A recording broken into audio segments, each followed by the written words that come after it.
கோதை பிறந்த ஊர் கோவிந்தன் வாழும் ஊர், சோதி மணிமாடன் தோன்றும் ஊர், நிதியால் நல்ல பக்தர் வாழும் ஊர், நான்மறைகள் ஓதும் ஊர், வில்லிபுத்தூர் வேதக்கோனூர், பாதகங்கள் தீர்க்கும் பரமன் அடிகாட்டும், வேதம் அனைத்துக்கும் வித்தாகும், கோதை தமிழ் ஐயைந்தும் ஐந்தும் அறியாத மானிடரை வையம் சுமப்பதும் வம்பு.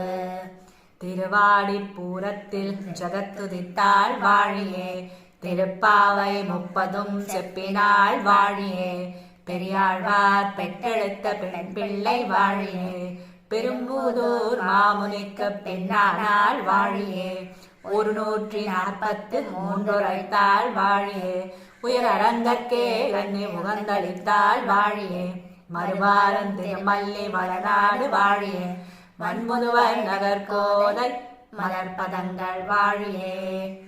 ஆழ்வார் திருவடிகளே சரணம். ராமானுஜர் லக்ஷ்மி நாராயணன் திருவடியே சரணம். பூழியர்கோன் வெட்பொழித்த புகழியர்கோன் கழல் போற்றி, ஆழிமிசை கல்மிதப்பில் அணைந்த பிரான் அடி போற்றி, வாடி திருநாவலூர் வந்தொண்டர் பதம் போற்றி, ஊழிமலி திருவாத ஊரார் திருத்தாள் போற்றி. நாயன்மார் திருவடிகளே சரணம். சதா சிவசக்தி திருவடியே சரணம். குருவே சரணம். சொல்லு. குருவே சரணம்.